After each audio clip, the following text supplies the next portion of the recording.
میں نے اپنے استاد سے بہت پہلے ایک بات سنی تو اس کو میں نے پلے باندھ لیا.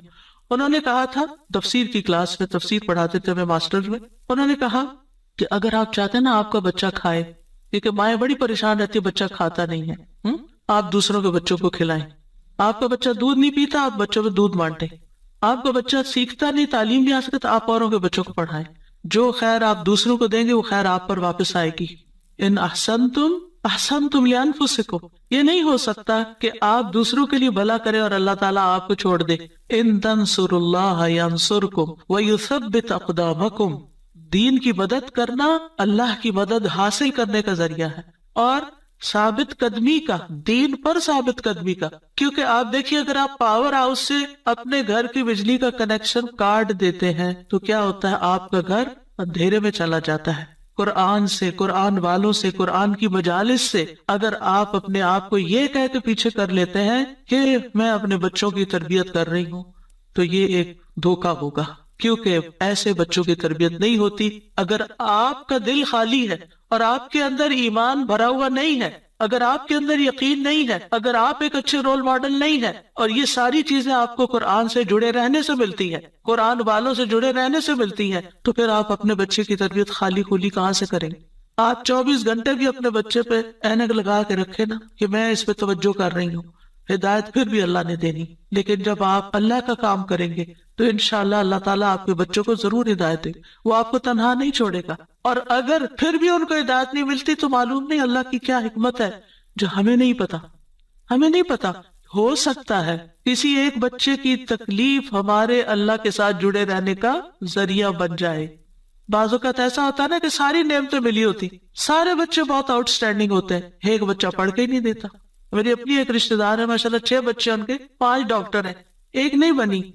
تو اب اللہ کی مرضی نا، باپ بھی ڈاکٹر، سارا گھرانہ ڈاکٹرز کا، لیکن جو نہیں بنی اب وہ سارا وقت اپنے آپ کو کوسے، شاید میں نے اس کی تربیت میں کوئی کمی کی، شاید میں نے اس کو صحیح سے نہیں پڑھا. نہیں بھائی، اس کی نہیں تھی دلچسپی.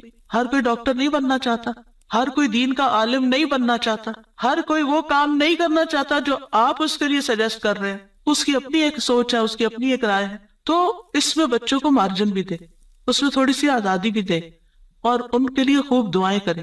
کیونکہ جب ہماری زندگی میں کوئی مشکل آ جاتی ہے نا، کوئی آزمائش آ جاتی ہے، تو پھر کیا ہوتا ہے، ہم اللہ سے اور قریب ہو جاتے ہیں. بعض اوقات پتہ کیا ہوتا ہے، ہم نماز کے ساتھ چند نوافل پڑھ لینا ایکسٹرا، اور شاید نفلی روزے رکھ لینا، اور حج کے ساتھ عمرہ بھی کر لیں، پھر ہم اپنے آپ کو کیا سمجھنے لگتے ہیں، ہم بہت نیک ہو گئے، ہم نے بہت اچھے اچھے کام کر لیے. لیکن ہوتا کیا ہے کہ ابھی کمی ہوتی ہے کہیں اور ہمیں پتہ نہیں ہوتا، اتنے میں اللہ کی طرف سے کوئی آزمائش آ جاتی. پھر جو ہماری دعاؤں میں رونا ہوتا ہے، اور پھر جو ہماری دعاؤں میں اخلاص ہوتا ہے، اور پھر جو ہماری دعاؤں میں اصرار ہوتا ہے اور تکرار ہوتا ہے اور ہمارا تڑپنا ہوتا ہے، وہ اس سے پہلے نماز، روزہ، حج، زکوٰۃ کسی چیز میں نہیں تھا. ہم آزمائش کے ساتھ جتنے اللہ کی طرف جاتے ہیں، نعمتوں کے ساتھ اتنے نہیں جاتے. یہ مانی ہوئی بات ہے، ہم سب کا تجربہ ہے. تو اس لیے بہت ضروری ہے کہ ہم کوشش کریں اور اس کے ساتھ ساتھ اللہ سے دعا کرتے رہیں، وَجْعَلْنَا لِلْمُتَّقِينَ إِمَامًا، اللہ ہمیں متقی ساتھی دے، متقی دوست دے، متقی اٹھنے بیٹھنے والے دے. ایسے لوگوں میں اٹھے بیٹھے ملیں جلیں اور ان کی رہنمائی کریں کہ جو تقوی والے ہوں، تاکہ ہمارے تقوی میں بھی اضافہ ہوتا چلا جائے. کیونکہ انسان اپنے ماحول کی پیداوار ہوتا ہے، جس طرح کے دوستوں میں، جس طرح کے لوگوں میں وہ رہتا ہے، ویسی ہی سوچ اس کی بننا شروع ہو جاتی ہے. اور پھر ابراہیم علیہ السلام کی دعا بھی کہ ربی ہب لی من الصالحین، کہ اللہ اپنے پاس سے ہی صالح بچہ دے دے، میں تو نیک بنانے سے رہا. اور یہ ابراہیم علیہ السلام مانگ رہے ہیں، اور اللہ سبحانہ تعالیٰ نے پھر ان کو کیسی نیک اولاد عطا کی. اسماعیل علیہ السلام کتنے فرما بردار تھے، اسحاق علیہ السلام کتنے غلام علیم تھے، علم والے، اور ان کی نسل میں بھی علم آیا. اور پھر آپ دیکھیے کہ ابراہیم علیہ السلام نے یہاں صرف یہ نہیں کہا کہ ربی حبلی من الصالحین، بلکہ اس سے پہلے ایک بات کہی تھی. وہ کیا تھی؟ سورہ صافات میں وقال انی ذاہب الی ربی سیہدین، میں اپنے رب کی طرف جا رہا ہوں، میں رب کا بن رہا ہوں، وہ مجھے ہدایت دے گا. پھر مانگا اللہ مجھے نیک اولاد بھی دے. ہم کیا کرتے ہیں؟ ہم خود تو نیک بنتے نہیں، انی ذاہب الی ربی کرتے نہیں، نہ نیکی کی طرف جاتے ہیں، نہ نیک کام کرتے ہیں، نہ دین کا کام کرتے ہیں، اور پھر ہم کہتے ہیں اللہ مجھے نیک اولاد دے، میری اولاد کو نیک بنا دو. یہ کیسے ہوگا؟ پہلے آپ خود تو بنے، پہلے آپ خود تو وہ کام کریں کہ جو آپ کو کر کے دکھانے ہیں بچے کو کہ ایسے نیک کام کرتے ہیں. اور پھر آپ دیکھیں کہ ابن جریر طبری کہتے ہیں کہ ابراہیم علیہ السلام کی دعا یہ تھی کہ اللہ مجھے اپنی طرف سے ایسا بیٹا عطا کر جو نیک لوگوں میں سے ہو، ایسے لوگ جو تیری اطاعت کرتے ہیں، تیری نافرمانی نہیں کرتے، زمین میں اصلاح کے کام کرتے ہیں اور زمین میں فساد برپا نہیں کرتے. یعنی مجھے ایسی اولاد چاہیے. اس سے یہ بات بھی پتہ چلتی ہے کہ انسان خواہ کتنا ہی قدر و منزلت والا ہو، خلیل اللہ ہی کیوں نہ ہو، پھر بھی وہ اللہ کا محتاج ہے، پھر بھی وہ اللہ تعالیٰ سے دعائیں کرے کہ ربی ہب لی من الصالحین. اور اصلاح کی اپنی ایک اہمیت ہے، یعنی صرف اولاد نہیں مانگی بلکہ نیک اولاد مانگی، کیونکہ صرف اولاد آپ کے لیے مصیبت کا سبب ہو سکتی ہے اور نیک اولاد آپ کے لیے آنکھوں کی ٹھنڈک کا سبب ہوگی. اور پھر یہ کہ ابراہیم علیہ السلام کی دعاؤں میں وَمِن ذُرِّيَّتِنَا أُمَّةً مُسْلِمَةً لَكَ، سبحان اللہ، اتنی بڑی دعا مانگ لی. یعنی صرف نیک اولاد نہیں بلکہ ہماری ذریات، یعنی اولاد کی اولاد، اولاد کی اولاد، اولاد کی اولاد، اس میں ایک امت مسلمہ پیدا کرتے. کتنے خوبصورت الفاظ کا چناؤ تھا. پہلے حبلی کہا، اللہ تحفہ چاہیے تیری طرف سے، ہدیہ چاہیے، ہبہ چاہیے، میں نے کچھ نہیں کیا، مجھے تیری طرف سے عنایت چاہیے کہ تو مجھے ایسا بیٹا عطا کر دے کہ جس کے اندر فطرت میں اندر خیر ہو، اندر نیکی ہو، اور بڑا ہو کے وہ اچھے کام کرے. اور پھر صرف یہ نہیں، وَمِن ذُرِّيَّتِنَا أُمَّةً مُسْلِمَةً لَكَ، اللہ ہماری اولاد میں سے ایسے لوگ پیدا کر جو تیرے فرما بردار مُسْلِمَةً لَكَ ہوں. اور پھر آپ دیکھیے کہ کس طرح اللہ سبحانہ وتعالیٰ نے ابراہیم علیہ السلام کو نوازا. سبحان اللہ، ابو الانبیاء ہیں، انبیاء کے باپ ہیں. اور پھر آپ دیکھیے کہ جتنے بھی الہامی مذاہب ہیں، کرسچینٹی ہے یا جوڈازم ہے، اسلام ہے، ان سب کے وہی لیڈر ہیں. اللہ تعالیٰ نے کہا تھا نا، انی جاعلک للناس اماما، یا ابراہیم میں تمہیں لوگوں کا امام بنانے والا ہوں. اور کس طرح پھر اللہ تعالیٰ نے ان کو امام بنایا. پھر اسی طرح اگر اولاد نہ ہوتی ہو تو پھر یہ دعا کرتے ہیں، رب لا تذرنی فردا وانت خیر الوارثین، اے میرے رب تو مجھے اکیلا نہ چھوڑ، تو ہی سب وارثوں میں سے بہتر وارث ہے. یہ زکریا علیہ السلام کی دعا تھی کہ رب لا تذرنی فردا وانت خیر الوارثین. تو اللہ نے دعا قبول کر لی. فاستجبنا لہ ووہبنا لہ یحییٰ، ہبہ ہے یہاں بھی، اور ہم نے اس کو یحییٰ عطا کیا. واصلحنا لہ زوجہ، اور اس کی بیوی کی اصلاح کر دی. کیوں؟ انہم کانوا یسارعون فی الخیرات، کیونکہ وہ نیکیوں میں سبقت کرتے تھے، نیکیوں میں دوڑ دوڑ کے جاتے تھے. وَيَدْعُونَنَا رَغَبًا وَرَهَبًا، اور وہ ہمیں رغبت اور رہبت، امید اور خوف کے ساتھ پکارتے تھے. وَكَانُوا لَنَا خَاشِعِينَ. یہ تین چیزیں دعاؤں کی قبولیت کا ذریعہ ہیں. نیکی کے کاموں میں تیز جانا، جلدی کرنا، سستی نہ کرنا. یسارعون، سرعت سے ہے یہ لفظ، کہ ان انبیاء کی دعائیں کیوں قبول ہوئی؟ کیونکہ وہ نیکی کے کاموں میں تیزی دکھاتے تھے.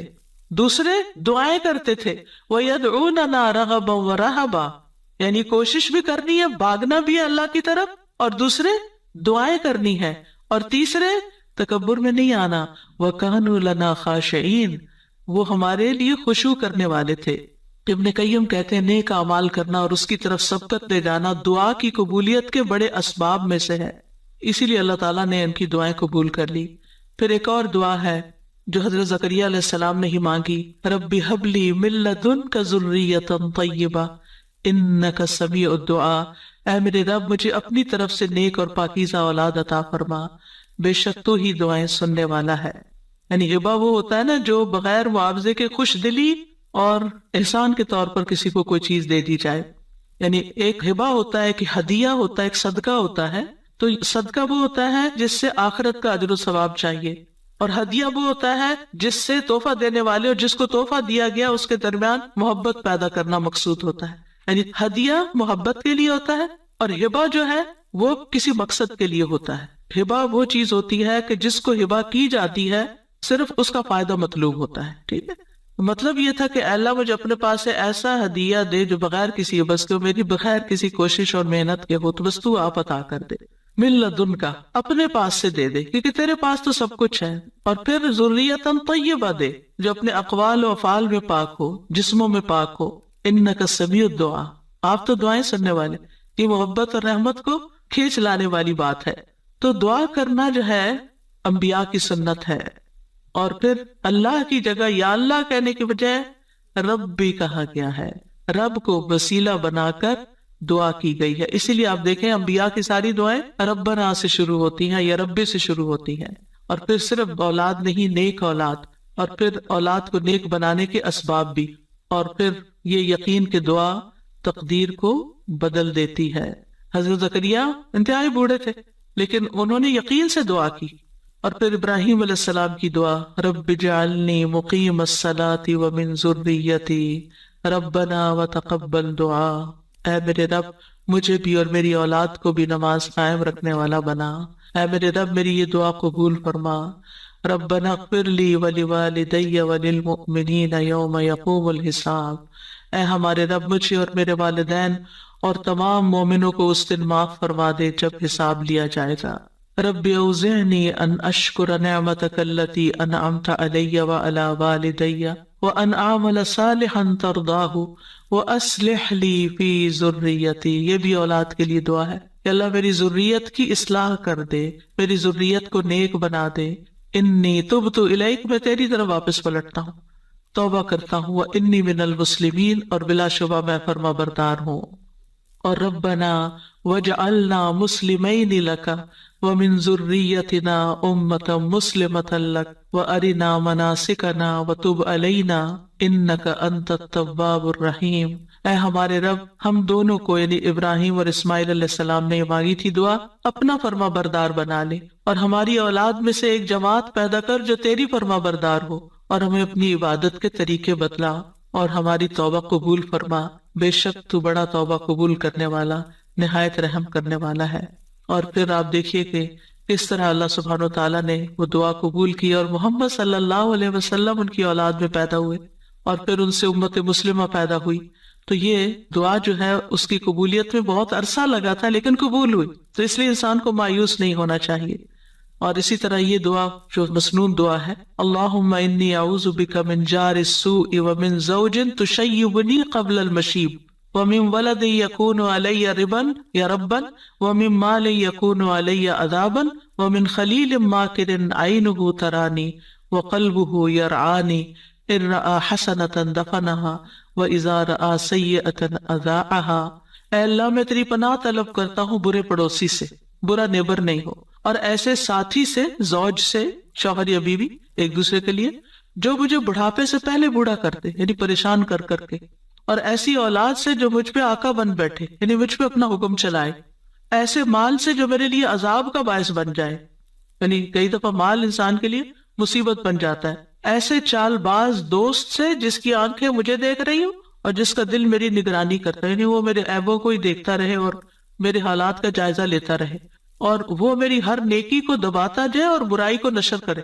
کچھ ایسے بھی لوگ ہوتے ہیں نا آپ کے آس پاس کہ جو آپ کو اپنا دوست بتاتے ہیں، یعنی آپ کے لیے اپنی دوستی ظاہر کرتے ہیں، لیکن وہ آپ کی ہر نعمت سے جلتے ہیں اور آپ کی ہر خرابی سے خوش ہوتے ہیں، اور آپ کے اندر کوئی کمی بیشی ہو تو جا کے دوسروں میں نشر کر دیتے ہیں. تو یہاں 5 چیزوں کی برائی سے بچنے کی دعا کی گئی ہے: برا پڑوسی، بد اخلاق مرد یا عورت، نافرمان اولاد، عذاب بننے والا مال اور چال باز دوست.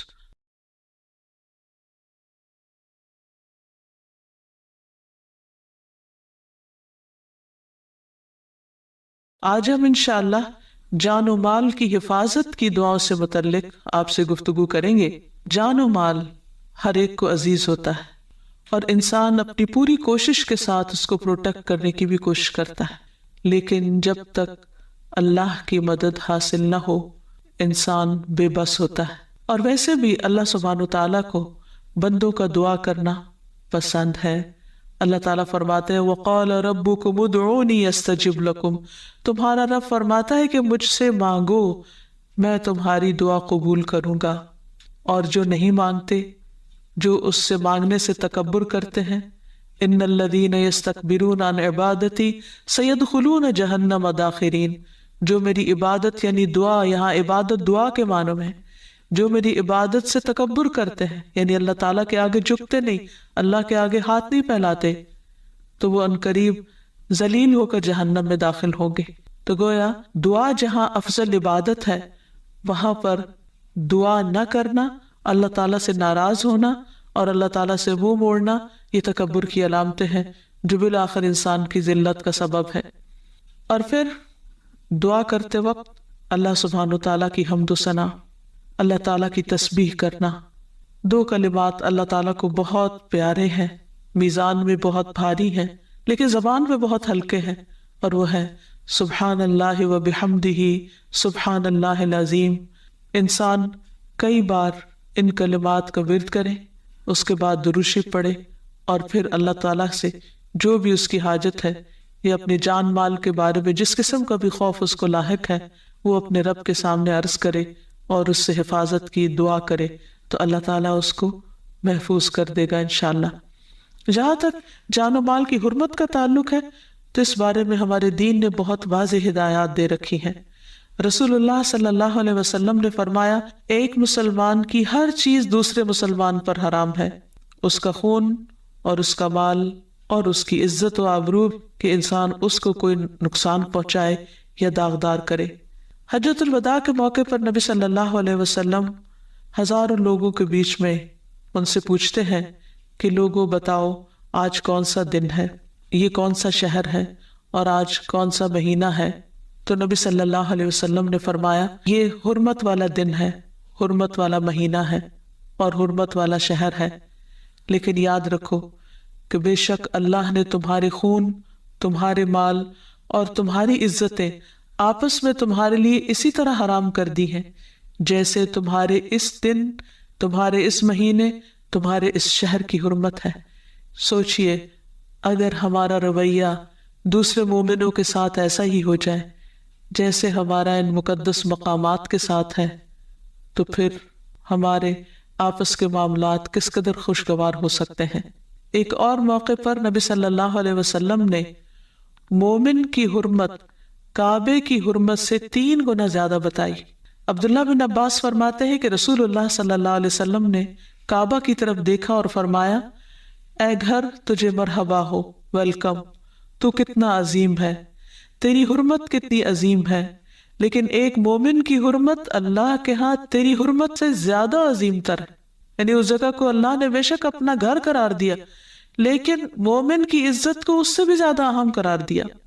بے شک اللہ نے تیری ایک چیز حرام کی اور مومن کی 3 چیزیں حرام کی، اس کا خون، اس کا مال، اور یہ کہ اس کے بارے میں برا گمان کیا جائے، نہیں کہا یہ کہ اس کے خلاف بدزبانی کی جائے، تہمت یا الزام تراشی کی جائے، اس کے بارے میں برا سوچنا بھی اس کی عزت کے منافی ہے۔ پھر اسی طرح جہاں تک مومن کی جان کی حرمت کا تعلق ہے تو رسول اللہ صلی اللہ علیہ وسلم نے فرمایا، اگر تمام آسمانوں اور زمین والے کسی مومن کے قتل میں شریک ہو تو اللہ تعالیٰ ان سب کو جہنم میں دھکیل دے گا۔ یعنی اللہ سبحانہ تعالیٰ کے نزدیک ایک مومن کی جان اتنی قیمتی ہے۔ اسی طرح آپ صلی اللہ علیہ وسلم نے یہ بھی فرمایا کہ اس ذات کی قسم جس کے قبضے میں میری جان ہے، مومن کا قتل کرنا اللہ کے نزدیک تمام دنیا کے تباہ ہونے سے زیادہ ہے۔ یعنی پوری دنیا کا زوال ایک طرف اور ایک مومن کی جان لینا ایک طرف۔ یعنی اللہ سبحانہ تعالیٰ پھر ایسے شخص کو کیسے چھوڑے گا، کیسے معاف کرے گا جو اتنی بڑی حرمت کو پامال کر دے۔ ایسا شخص اللہ کے ہاں انتہائی مبغوض اور ناپسندیدہ ہے جو کسی کی جان لے ناحق۔ اور پھر جان کے علاوہ مال کی حرمت، اسی لیے چوری کو حرام قرار دیا گیا اور چور کے ہاتھ کاٹنے کا حکم دیا گیا تاکہ لوگوں کے مال محفوظ رہ سکیں۔ رسول اللہ صلی اللہ علیہ وسلم نے فرمایا، کسی شخص کے لیے اپنے کسی بھائی کا مال ناحق لینا جائز نہیں۔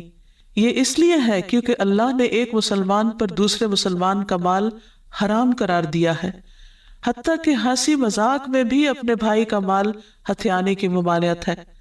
رسول اللہ صلی اللہ علیہ وسلم نے فرمایا، تم میں سے کوئی شخص اپنے بھائی کی کوئی چیز ہرگز نہ لے، نہ مذاق میں نہ حقیقتاً۔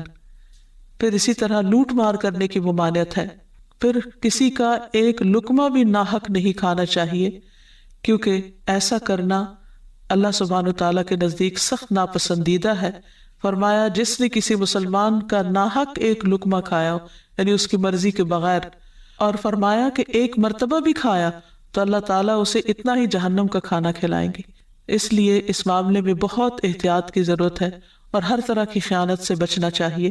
آپ صلی اللہ علیہ وسلم نے فرمایا، مسلمان کی گمشدہ چیز آگ کی لپٹ ہوتی، یعنی بجائے اس کے کہ انسان اسے اس کے اصل مالک تک پہنچائے، اسے اگر ہڑپ کر جائے تو یہ ایک بہت بڑا ظلم ہے۔ پھر اسی طرح یہ ہے کہ جان و مال کے تحفظ کے اسباب بھی ہمیں بتائے گئے کہ کس طرح اس کو محفوظ کیا جائے۔ اس میں اگر کوئی شخص اپنی جان اور مال کی حفاظت کرتے ہوئے اپنی جان بھی دے دیتا ہے تو اس کو شہادت کا مقام دیا گیا۔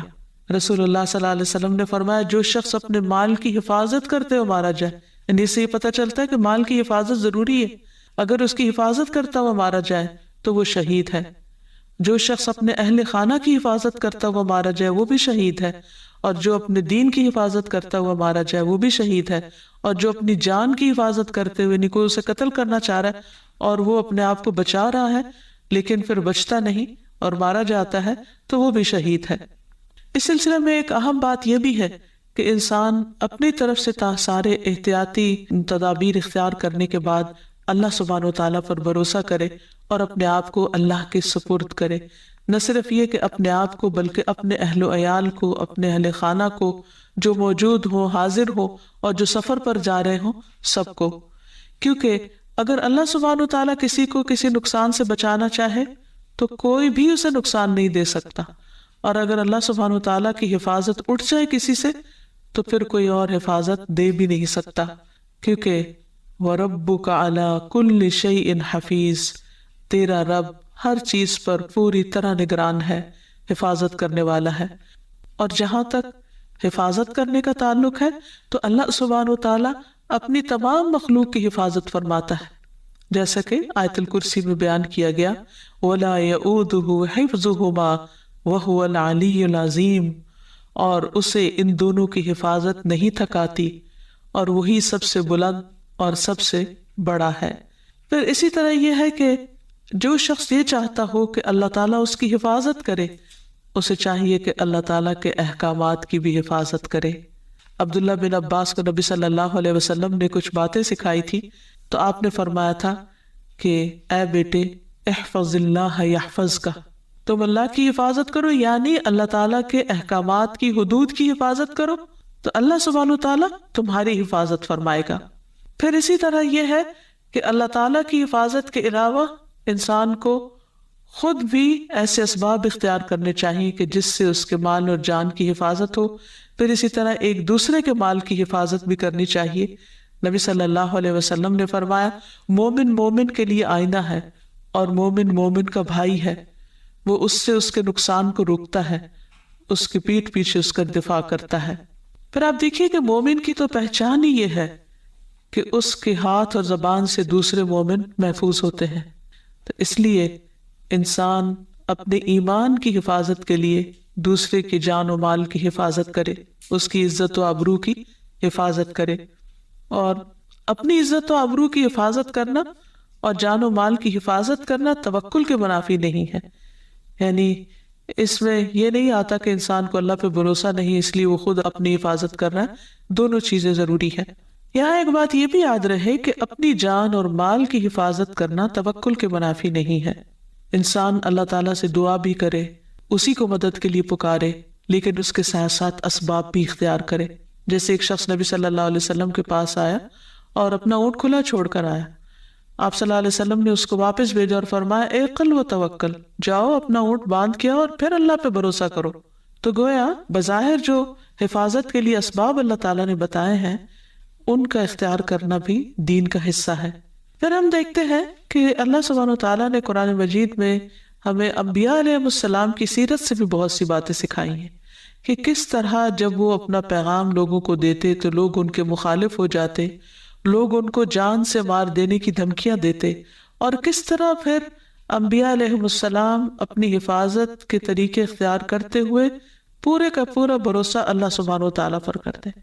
جیسے ہم دیکھتے ہیں کہ ہود علیہ السلام کی قوم نے جب ان کو دھمکی دی تو انہوں نے کیا کہا کہ تم سب مل جاؤ، سب اکٹھے ہو جاؤ، پھر میرے خلاف چال چلو، فَكِيدُونِي جَمِيعًا ثُمَّ لَا تُنظِرُونَ، پھر مجھے مہلت نہ دو، انی توکلت علی اللہ ربی و ربکم، میں نے توکل کیا اللہ پر جو میرا رب ہے اور تمہارا رب ہے۔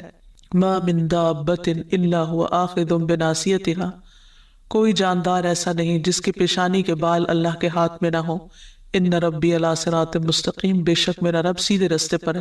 یعنی میرے رب کو معلوم ہے کہ وہ میری حفاظت کیسے کرے، اور وہ حفاظت کرنے پر پوری طرح قادر ہے. پھر اسی طرح ابراہیم علیہ السلام کو جب دھمکیاں دی گئی تو انہوں نے بھی اس معاملے میں اللہ تعالیٰ پر بھروسہ کیا، اور جب انہیں آگ میں پھینکا جا رہا تھا تو انہوں نے کہا حسبی اللہ و نعم الوکیل، کافی ہے مجھے اللہ اور وہ بہترین کارساز ہے. جہاں تک حفاظت کا تعلق ہے تو اس سلسلے میں یہ بات بھی یاد رہے کہ ہمیں ان اعمال کو بھی اختیار کرنا چاہیے جو اللہ سبحانہ و تعالیٰ کی حفاظت کا ذریعہ بنتے ہیں. ان میں سب سے پہلے نمازوں کی حفاظت، جس کا اللہ تعالیٰ نے خود حکم دیا، حافظوا علی الصلوات والصلاة الوسطی وقوموا للہ قانتین، کہ نمازوں کی حفاظت کرو، ان کی نگہداشت کرو، اور خصوصاً درمیانی نماز کی، اور اللہ کے لیے فرما بردار بندے بن کر کھڑے ہو جاؤ، یعنی قیام کرو، نماز پڑھو.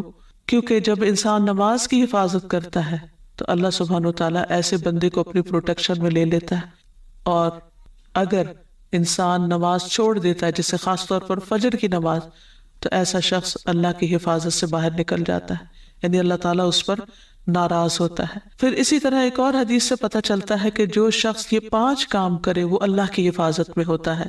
معاذ بن جبل رضی اللہ عنہ سے مروی ہے کہ رسول اللہ صلی اللہ علیہ وسلم نے 5 چیزوں کے متعلق ہم سے وعدہ کیا کہ جو شخص وہ کام کرے گا وہ اللہ کی حفاظت میں ہوگا.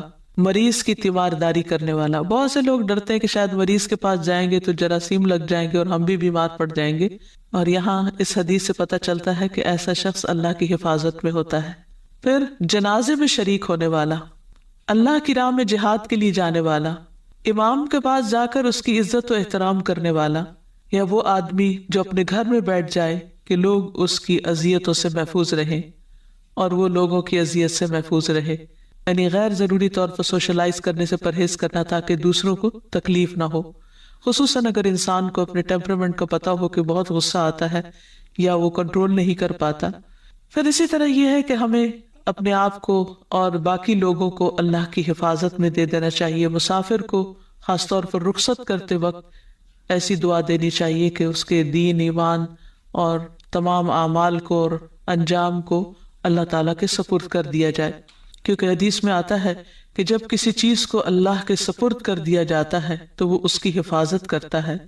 جہاں تک حفاظت کی دعاؤں کا تعلق ہے تو اس میں سب سے بہترین دعا ہر مشکل وقت میں، خوف کے وقت میں، ڈر کے وقت میں، نقصان کے ڈر سے بچنے کے لیے حسبی اللہ و نعم الوکیل. بہت چھوٹی سی اور مختصر سی دعا ہے لیکن بہت فائدہ مند. ابراہیم علیہ السلام کو جب آگ میں پھینکا جا رہا تھا تو اس وقت انہوں نے یہ دعا پڑھی تھی اور آگ ان کے لیے گل و گلزار بن گئی.